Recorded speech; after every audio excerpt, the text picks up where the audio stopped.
자, 오늘 히브리서 9장입니다. 먼저 1절 한번 읽죠. 같이 읽습니다. 시작. 첫 언약에도 섬기는 예법과 세상에 속한 성도가 있더라. 예비한 첫 장막이 있고 그 안에 대와 상과 진설병이 있으니 이는 성소라 읽었고, 또 둘째 휘장 뒤에 있는 장막을 지성소로 읽었나니 금향로와 사면은 금으로 싼 언약궤가 있고 그 안에 만나를 남은 금 항아리와 아론의 쌍난 지팡이와 언약의 돌판들이 있고 그 위에 속죄소를 덮는 영광의 그룹들이 있으니 이것들에 관하여는 이제 낱낱이 말할 수 없노라. 이 모든 것을 이같이 예배하였으니 제사장들이 항상 첫 장막에 들어가 섬기는 예식을 행하고 오직 둘째 장막은 대제사장이 홀로 1년에 한 번 들어가되 자기와 백성의 허물을 위하여 드리는 피 없이는 아니하나니 성령이 비로소 보이신 것은 첫 장막이 서 있을 동안에는 성소에 들어가는 길이 아직 나타나지 아니한 것이라. 이 장막은 현재까지의 비유니 이에 따라 드리는 예물과 제사는 섬기는 자를 그 양심상 온전하게 할 수 없나니 이런 것은 먹고 마시는 것과 여러 가지 씻는 것과 함께 육체의 예법일 뿐이요 개혁할 때까지 맡겨둔 것이니라. 그리스도께서는 장래 좋은 일의 대제사장으로 오사 손으로 짓지 아니한 것 곧 이창주에 속하지 아니한 더 크고 온전한 장막으로 말미암아 염소와 송아지의 피로 하지 아니하고 오직 자기의 피로 영원한 속죄를 이루사 단번에 성소에 들어가셨느니라. 거기까지만 읽겠습니다. 10절까지만 읽으려고 했는데 제가 잠깐 정신을 놓은 것 같아요. 지나갔어요. 자, 우선 8장까지 이제 이야기를 잠깐 요약하면 8장까지는 새로운 대제사장 그리고 새 언약 이 이야기들을 일단락을 다 한 겁니다. 새 대제사장 그랬을 때 거기에서 중요한 개념은 뭐냐면은 그분이 휘장 안으로 들어갔다. 멜기세덱의 관제를 쫓아서 휘장 안. 그러면 어디죠? 지성소가 되겠습니다. 근데 그 지성소는 참 장막으로 보면은 하나님의 계신 곳, 그 실상과 실체를 연상하면서 그 땅의 장막을 읽을 필요가 있다는 것도 말씀드렸고요. 그 다음에 새 언약에서 중요한 개념은 그 언약이 우리 마음속에 임했다 하는 겁니다. 하나님의 하늘 보좌가 우리의 마음 보좌에 연결됐다. 이렇게 이제 이해하면 되겠죠. 그래서 이 땅에 있는 장막을 그림자다 이렇게 생각한다면 실체인 하늘 장막을 바라봐야 한다. 이걸 조금 확장하면 이 세상이 다 또 그림자로 생각할 수 있고 실체인 세상, 하늘나라 이거를 또 바라봐야 된다. 또 이 말을 하면은 이 세상이 그럼 그림자니까 뭐 그렇게 중요하지 않냐 이렇게 말하는 건 아닙니다. 이 그림자를 그림자와 실상만큼 그만큼 이 영원과 천국 이 비중이 큰 거지만 그림자를 상대하지 않고는 지금 이 시점에서는 실상을 상대할 수 있는 길이 없습니다. 그래서 이제 그걸 무시하지 않는 거 그런 주의점들을 이제 말씀드렸고요. 그러나 지금 이 그림자의 세상 거기서 계명도 있고요. 하나님의 명령 뭐 이런 걸 상대할 때마다 그 명령을 하신 하나님의 의중, 영원한 의중, 그 하나님의 심정 이런 것을 염두에 두면서 그 계명을 상대할 필요가 있다 하는 것도 말씀드렸습니다. 그것을 또 영성의 표현으로 이제 한다면 하늘의 뿌리를 둔 땅의 영성. 우리는 땅에 뿌리를 두는 게 아니고 하늘에 뿌리를 둔 거예요. 그래서 실상의 뿌리를 둔 현실적인 영성. 비현실적으로 살자는 뜻이 아닙니다. 그런 영성을 가져야 한다. 이런 이야기들이 이제 8장에서 이제 마무리가 됐고요. 이제 9장에서는 첫 언약과 둘째 언약을 비교하고 있어요. 첫 언약이 구언약, 옛 언약이죠? 그러면요. 둘째 언약은요? 당연히 새 언약. 새 언약. 구언약과 새 언약. 그거를 뭐라 그래요? 두 단어로 줄여버리면? 두 글자로? 구언약, 두 자로. 구약. 새 언약, 신약. 그러니까 구약과 신약을 비교하는 거예요. 제가 히브리서 1장을 할 때 이런 개념이 선명하지 않아갖고 저도 이거 읽으면서 이게 안내를 드리면서 제가 점점 선명해진 게 참 많아요. 근데 그래서 이 히브리서를 제가 신약에 들어있는 그냥 구약 해설서다 이렇게 소개를 했던 기억이 납니다. 근데 그거보다도 구약과 신약을 비교하는 해설서다 이렇게 말하는 게 좀 더 좋을 것 같아요. 자, 그래서 9장이 그거를 구약과 신약을 본격적으로 아주 함축해가지고 비교를 하고 있다. 그래서 지금 읽은 10절까지가 이제 이 구약에 가는, 그러니까 구약 그러면서 구약 성경 전체를 다룬다기보다 그 장막을 다루는데 땅의 장막, 지금 이 땅에 있었던 그 장막 이야기를 합니다. 2절 예비한 첫 장막이 있고 그 안에 등잔대 상 진설병이 있고 이는 성소라고 읽었고 하면서 쭉 하고 3절 또 둘째 휘장이 있는 곳의 장막을 지성소로 하네. 계속 지금 땅의 장막 얘기를 하는 겁니다. 그러니까 앞쪽에는 성소가 있고 뒤쪽에 지성소가 있다.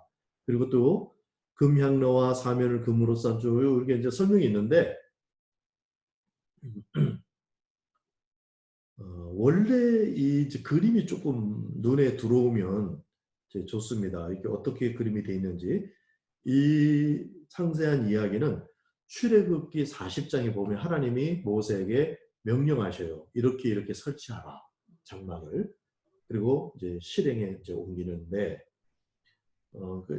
이제 지금 40장으로 가서 그걸 또 일일이 다 얘기하면 좀 길어지니까 제가 간단하게 이제 그림으로 잠깐만 소개드리면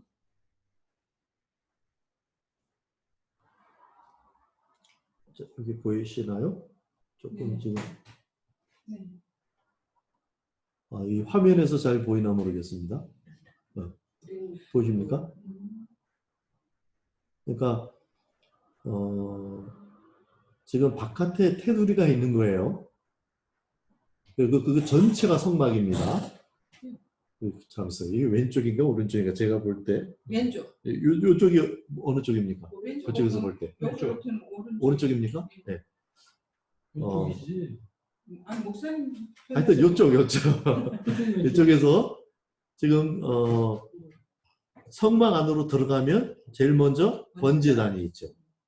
그 다음에 번제단에서 뭐 피도 만지게 되고 이래 되니까 물두멍 씻어야 되니까 물두멍이 있죠. 그 다음에 또 하나의 천막이 있는 거예요. 지금 이 겉에는 옆으로 이렇게 천막들을 위에 덮는 건 없고 옆에만 천막이 돼 있죠. 이 가운데 성막은 덮어져 있고요. 이제 휘장이 있는데 들어가면은 이제 휘장을 열고 들어가면은 성소가 있습니다. 근데 그 성소에는 진설병과 금초대 이런 게 있죠. 그리고 더 앞으로 진행하면 분향단이 있습니다. 분향단. 그 다음에 휘장이 또 하나 있죠. 그 휘장 안으로 들어가면 거기를 지성소라고 하고 그 안에 법궤가 있는 겁니다. 언약궤라고 표현되어 있었습니다. 이렇게 이제 구조가 되어 있는데 네. 자, 그러면 휘장이 몇 개예요? 두 개. 있고.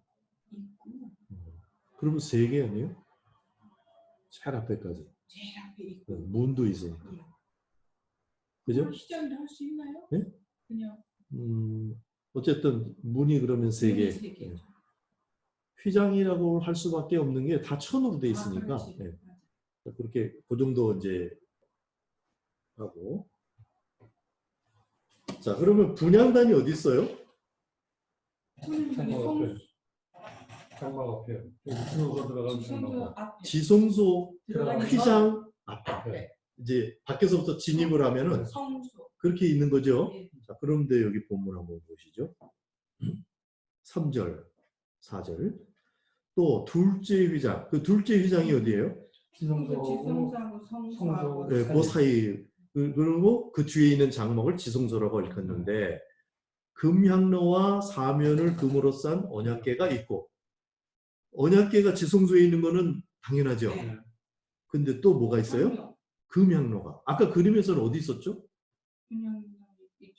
지성소 바깥에 있었죠. 분향단.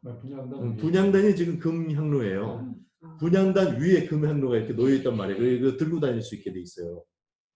그러니까 향로가 지금 지성소 밖에 있는 줄 알고 있는데 이게 정상적인 배치예요. 근데 안에 들어가 있어요. 이거는 뭐냐면 1년에 한 번만 그렇게 하는 겁니다. 제사장이 이렇게 해갖고 1년에 한 번 그걸 가지고 그 지성소 안에 들어가는 거예요. 근데 지금 안에 들어가 있는 걸로 표현했어요. 그러니까 구약의 표현 중에서도 굉장히 완성되어 있는 그 모습을 여기다 그리고 있는 거예요. 자, 일단 그렇게 돼 있고 그 언약궤 안에 뭐 세 종류가 들어있었죠. 세 종류는 만나 항아리하고 아론의 쌍난 지팡이 그리고 언약의 돌판 10계명이죠. 이런 게 들어있습니다. 이 지성소 안에 이게 들어있는 거는 몰랐어요. 근데 우리 김혜수 권사님이 질문하는 바람에 깜짝 놀래갖고 자기 보니까 그 들어가 있는 거예요. 굉장히 좋은 발견이고, 그래서 이게 지금 땅의 장막을 설명하는데도 굉장히 완성된 모습으로 설명을 하면서도 그것과 비교할 수 없게 하늘의 장막이 이렇다. 이렇게 지금 비교를 하고 있는 것입니다. 그 안에는 대략 보면 만나 항아리에는 생명 양식이 하늘로부터 내려온다는 그런 메시지가 들어있지 않겠어요? 하나님이 먹여 살리시는 거고 또 그걸 먹이시면서 영생하도록 하는 그런 메시지가 있고, 아론의 쌍난 지팡이. 그러니까 아론이 내가 택한 제사장이다. 이 메시지였거든요. 그러니까 지성소에 이른 사람이 만약에 그걸 보면 그 사람한테 어떤 메시지예요? 내가 너를 택한 거야. 너는 내 제사장이야. 이 메시지가 있는 거죠. 그 다음에 내가 너를 먹이는 거고 너는 이것을 먹고 영생하는 거야. 지성소에 지금 이 메시지가 있고요. 그 다음에 언약의 돌판들, 그러니까 십계명이라고 되어 있지는 않고 언약의 돌판들. 뭘 언약을 했다는 거예요. 그러니까 이렇게 계명들을 얘기했을 뿐만 아니라 언약을 했는데 시간이 없으니까 제가 그냥 요약을 하면 거기는 1000대까지 은혜를 베푸느니라. 땅에서 장수한다. 이런 언약이 들어있는 거예요. 두 가지 언약이. 그래서 계명이 순종하는 것이 바로 은혜의 길이고 땅에서의 또 장수의 길이고, 그러니까 영원한 어떤 하나님과의 길, 그것을 지금 이야기를 하고 있습니다. 자, 다시 한번 지성소에 들어가서 이 새 언약의 수혜자들, 우리가 지금 지성소에 들어가는 거거든요. 예수님과 더불어서. 그리고 세 개의 메시지가 있어요. 먼저는 하나님의 정체성에 관한 메시지인데, 내가 너희를 먹이고 너희 생명은 나에게 달려 나는 너희를 살리고, 이런 하나님과 우리와의 관계가 있고요. 두 번째는 우리의 정체성이 있는데, 쌍난 지팡이, 너는 나의 택한 제사장이다. 제사장이라는 건 뭐죠? 죄를 해결하는 거예요, 먼저. 그 다음에 지성소까지 들어갑니다. 이게 제사장이에요. 그러니까 우리가 우리의 정체성 안에는 죄를 해결하고 또 해결받기도 하지만 해결해 주기도 하고, 예수님으로 말미암아죠, 물론. 그리고 지성소에서 하나님의 임재를 만나는 그런 사귐까지. 그리고 세 번째 메시지는 그 명령과 약속이 있는데 하나님과 하나님께 순종하고 사랑하고 그 관계를 맺고 있는 것, 접속이라고 표현할 수 있겠죠. 그렇게 돼 있는 것이 곧 영생이다. 이런 메시지들이 이제 들어있습니다. 그 5절에서 쭉 이런 것들을 설명하려면 낱낱이 말할 수가 없더라 하면서 그 핵심적인 것만 딱 얘기한 거예요, 지금. 그걸 다 설명하지 않고 그 지성소 안에 지금 들어있는 거, 그것만 설명을 했습니다. 그러면서 거기 들어가는 거는 실절에 오직 둘째 장막은 이 지성소죠. 대제사장이 1년에 한 번 들어간다. 한 번 들어갈 때 그 금향로 들어가는 거죠. 매일은 그 금향로에 불을 붙이고 유지하게 하는 거예요, 항상. 그런데 1년에 한 번 숙제를 위해서 들어가는데 너무 엄중하기 때문에 거룩하지 않으면은 죽습니다, 제사장이. 그래서 방울을 달고 이 끈을 메고 들어가요, 들어갈 때. 그래서 만약에 이 대제사장이 혹시라도 자기가 알지 못하는 죄가 있으면은 죽어요. 너무나 거룩한 곳이라서. 그러면 사람이 죽으면 다시 들어가서 끊을 수가 없잖아요. 그러니까 밧줄로 묶어가지고 죽으면 끊으려고. 그렇게 할 정도로 조심스러운 자리. 그러니까 지성소인데 지금 우리 막 들어갑니다. 와, 놀라운 거예요. 하여튼 그렇게 이제 일이 열렸고 8절에 성경이 이로써 보이신 것은 이 땅의 장막 이야기를 하면서 첫 장막이 서 있을 동안에 성소에 들어가는 길이 아직 나타나지 아니한 것이다. 그러니까 지금은 그때는 열리지 않았는데 지금은 열렸다 이 얘기를 하려고 그러겠죠. 그래서 이제 10절까지가 땅의 장막의 이야기를 했고 11절부터 이제 이 창조에 속하지 아니한 온전한 장막, 하늘 장막이죠. 그 신약 이야기입니다. 이야기를 하고 있습니다. 22절까지 같이 한번 읽겠습니다. 11절부터 시작. 그리스도께서는 장래 좋은 일에 대제사장으로 오사 손으로 짓지 아니한 것, 곧 이 창조에 속하지 아니한 더 크고 온전한 장막으로 말미암아 염소와 송아지의 피로 하지 아니하고 오직 자기의 피로 영원한 속죄를 이루사 단번에 성소에 들어가셨느니라. 염소와 황소의 피와 및 암송아지의 죄를 부정한 자에게 뿌려 그 육체를 정결하게 하여 거룩하게 하거늘 하물며 영원하신 성령으로 말미암아 흠없는 자기를 하나님께 드린 그리스도의 피가 어찌 너희 양심을 죽은 행실에서 깨끗하게 하고 살아계신 하나님을 섬기게 하지 못하겠느냐. 이로 말미암아 그는 새 언약의 중보자이시니 이는 첫 언약 때의 범한 죄에서 순령하려고 주고사 부르심을 입은 자로 하여금 영원한 기업의 약속을 얻게 하려 하십니다. 유언은 유언한 자가 죽어야 되나니 유언은 그 사람이 죽은 해야 유효한즉 유언한 자가 살아있는 동안에는 효력이 없느니라.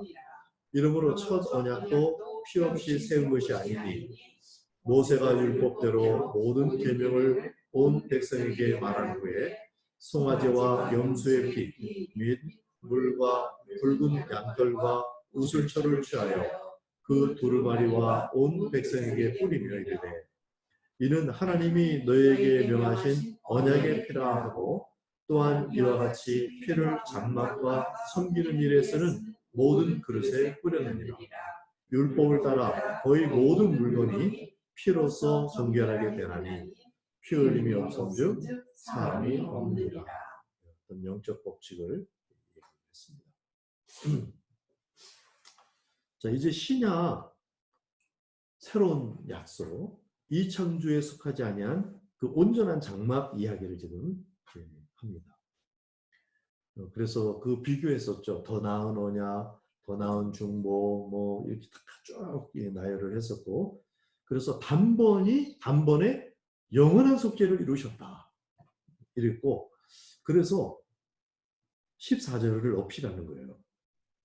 옛날에 그 땅의 장막, 빈 짐승의 피로 하고 이런 것도 어떤 역할을 했는데 13절을 보면은 후반절 부정한 자에게 뿌려 그 육체를 정결하게 하여 거룩하게 했다.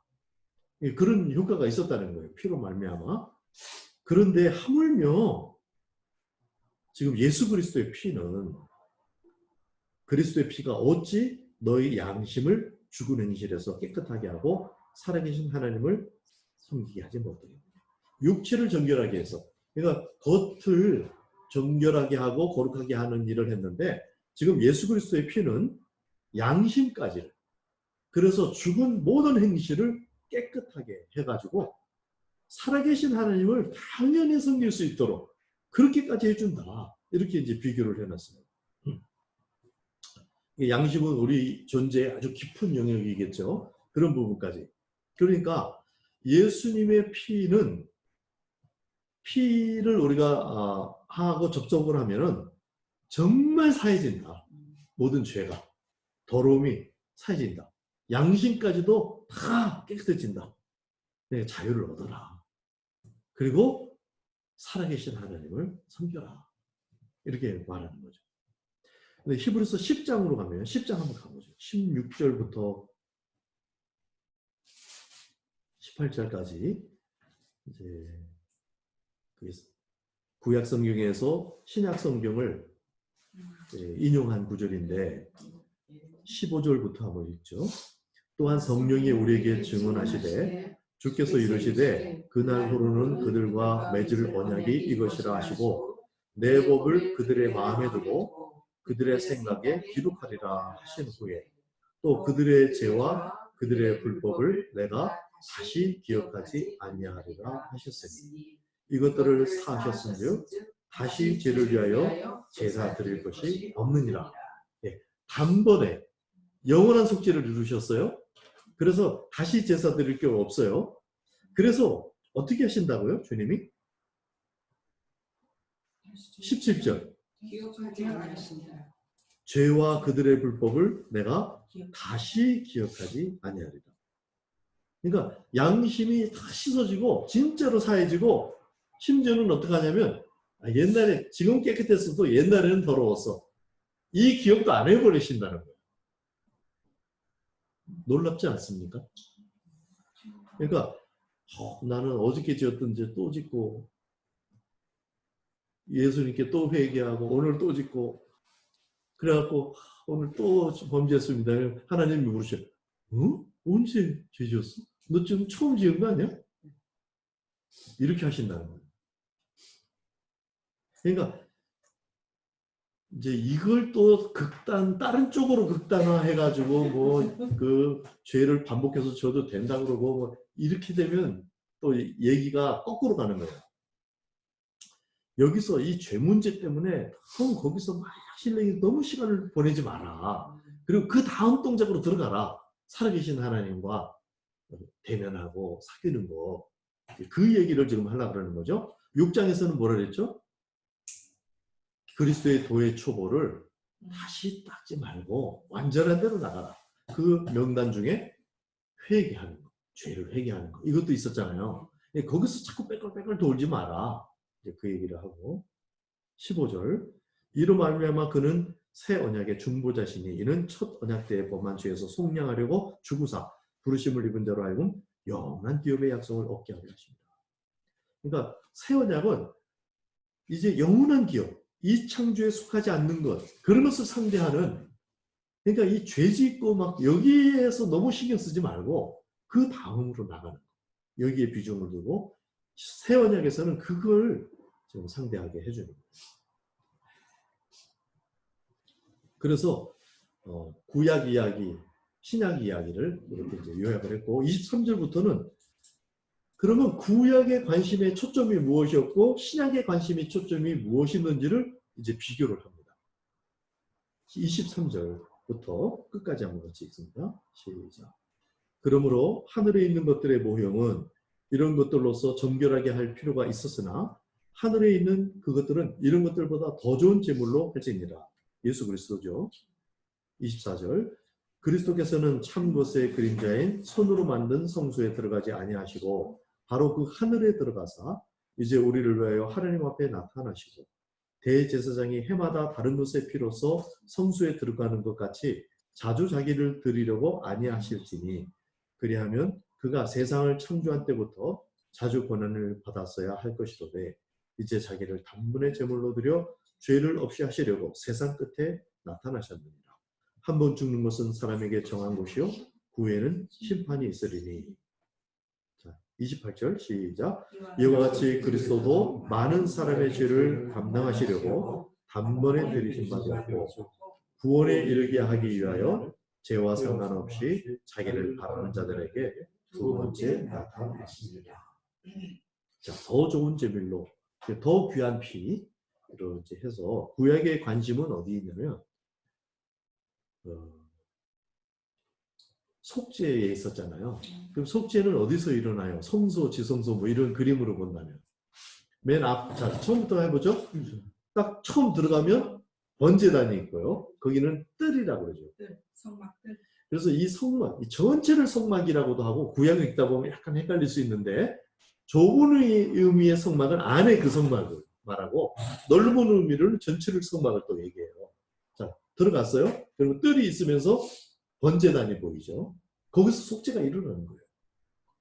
번제, 그리고 더 들어가면 예, 아니야. 뭐요? 아니 아직 안 들어갔어. 들어가야 있습니다. 들어가야 오른쪽 왼쪽에 그 진설병과 촛대가 있는 거죠. 자 이제 성소로 그러니까 지금 이렇게 말하겠습니다. 성막 그러면 전체를 말하는 걸로 들으시고 성소 그다음에 지성소 이렇게 성막으로 들어가면 번제단이 보였고요. 자 이제 성막으로 성소로 들어갑니다. 그러면 이제 진설병과 이게 보이고요. 그다음에 저쪽 안쪽에는요.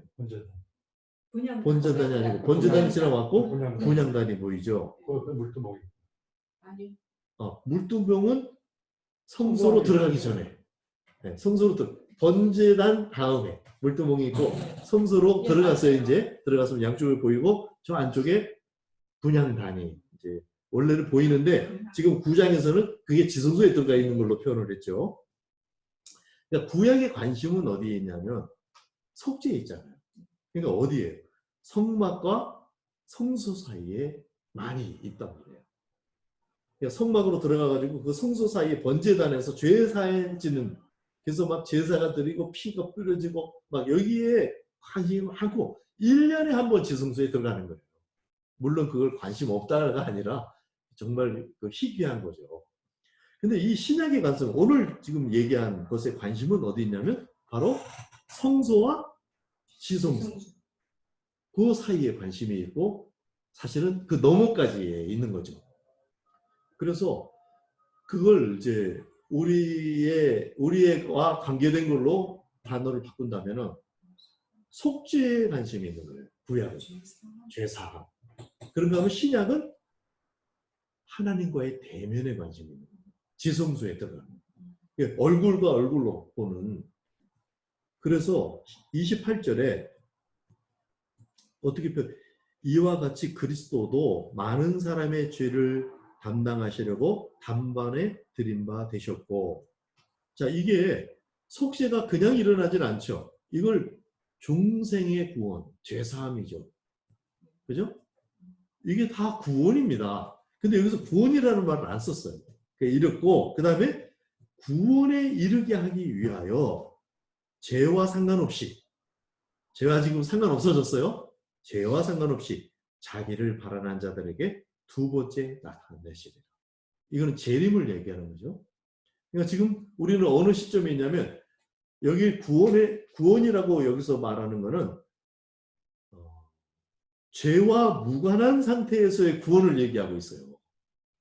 그러니까 주님과의 만남, 대면, 사귐 이런 걸 말하고 있는 거예요.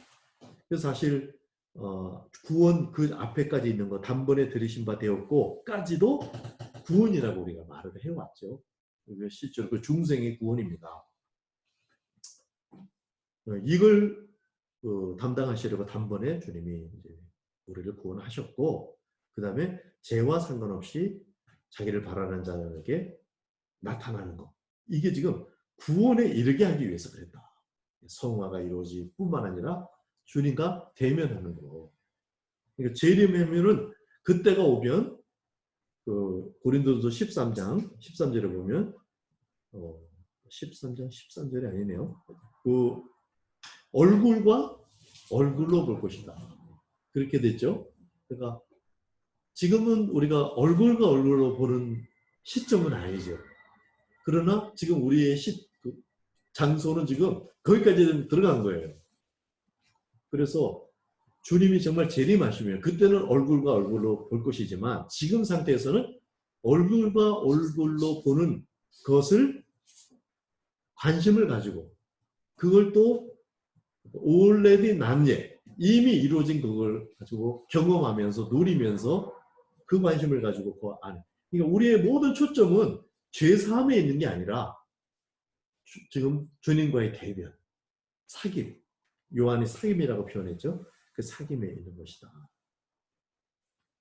그러니까 회개하는 것은 성막과 성소 사이 그림이 그려집니까? 성소와 성막 사이 들어가는 걸로 얘기하면 성막과 그 다음 성소 사이 그 다음에 주님과의 사귐은 성소와 지성소 사이 우리는 지금 성소와 지성소 사이에 있는 것이고 그래서 그리스도의 도의 초보 회개하고 이런 쪽으로 다시 돌아가지 말고 회개하지 말라는 말이 아니죠. 당연히 해야죠. 근데 그게 중심이 아니다. 그걸 빨리 처리하고 그 다음 단계로 나아가라 하는 것이 히브리서 6장에서 말한 말이었다. 자, 9장을 요약하겠습니다. 땅의 장막과 지금 하늘의 장막을 비교하고 있습니다. 다른 말로 하면 구약과 신약을 비교하고 있는 거예요. 옛 언약과 새 언약. 지금 우리가 신약을 읽을 때 그러니까 어떤 마인드로 어떤 관점에서 읽어야 되는다 이런 걸 이제 힌트를 얻을 수 있고요.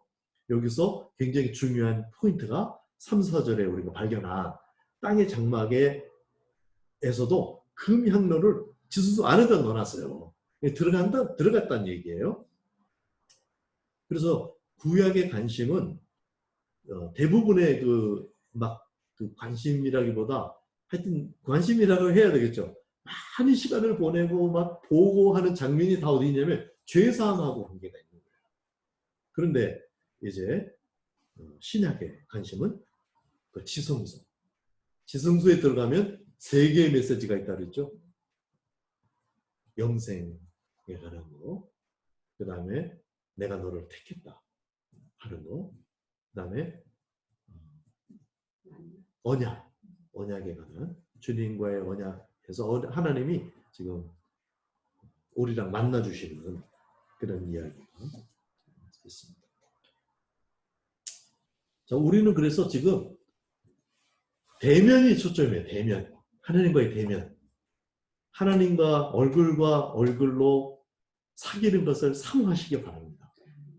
근데 우리가 쓰는 말로 바꾸면 우리의 이 사귐은 비대면과 대면의 사귐 그 사이에 있어요. 정확히 표현하면. 얼굴과 얼굴로 보는 거는 대면인데 우리 지금 비대면으로 얘기하고 대면으로 얘기하고 그러잖아요. 이 개념 비슷해요. 진짜 막 한 자리에서 이렇게 이런 신령한 정말 더 가깝고 친밀한 그런 교통을 할 수 있는 그 대면을 바라면서 비대면이지만은 그런 사귐을 누려라. 그래서 믿음이 큰 사람은 비대면 상황에 있으면서도 대면처럼 그것을 누리게 되는 거고요. 비대면이라서 뭐 이렇고 저렇고 이렇게 그렇게만 할 필요가 없다는 거죠. 주님이 왜냐하면 그 실체이신 그분이 우리 마음에 오셔서 우리랑 지금 동행하고 있다. 그래서 9장은 이렇게 깊은 이야기를 구약과 신약을 비교하면서 그것을 땅의 장막과 하늘의 장막을 설명하면서 이야기를 우리에게 들려주고 있다. 제가 이렇게 은혜를 받고 여러분에게 나누게 돼서 감사합니다. 자, 9장 마치겠습니다. 수고하셨습니다.